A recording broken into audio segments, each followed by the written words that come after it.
This is Dr. Steve, your mayor, bringing you an update on COVID-19 and trying to help you understand why the recommendations we put in place make sense. To do that, I went back and looked at the Mississippi State Health Department statistics from the past 2 days, and this is what's so telling. Now, this is why I think the state came down with their recommendations. On Thursday, the 19th, we had 80 cases in the state. On Friday, the 20th, it had increased to 140 cases, which was a 43% increase in one day.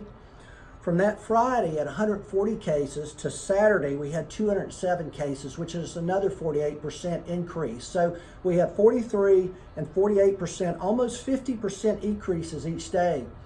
The worry is that we start growing exponentially. That means in every 16 days, you'll increase by a magnitude of 10. So you'll go from 100 cases to 1,000, 1,000 to 10,000.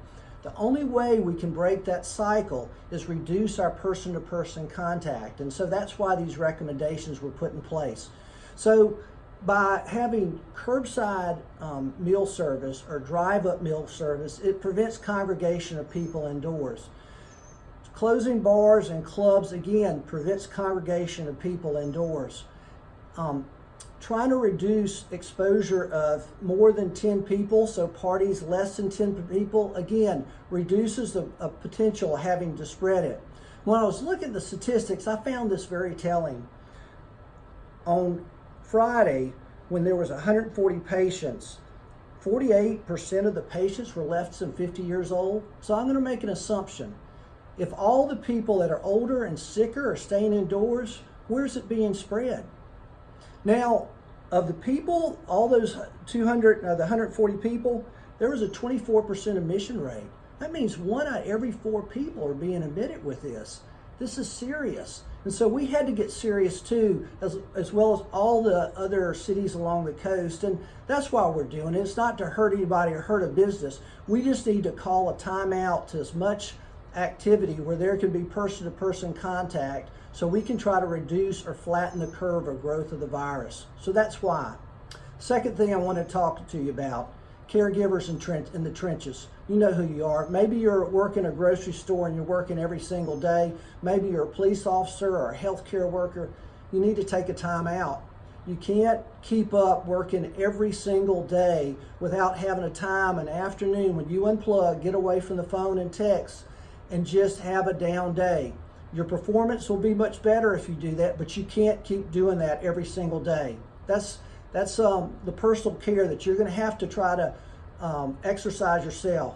The third thing I wanted to talk to you about, I talked about doing acts of kindness as a way of bringing our community together.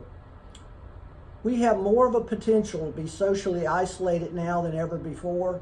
And so what I'm asking you to do is to try to call 2 people each day. Those are those little acts of kindness that turns attention away from yourself, your own circumstances, and directs them to somebody else. But along with showing kindness, you have to be able to receive it. Some people may say, look, I'm too strong, I'm independent, I don't need anybody's charity or mercy. If you're willing to give mercy, you got to be willing to receive it. And that's all of us, and all of us need it. So show mercy, but also receive mercy. So in closing, here's what I want you to know. We're going to be successful only as we work together. So that means following these regulations that we put in place and everybody working together to do that. Number 2, it means taking a time out for those people that are in the trenches, and you know who you are. You need to take that downtime so you can keep performing at peak levels. And then number 3, if you're willing to give mercy, and we need everybody showing kindness as many ways as they can, to be a recipient of it too.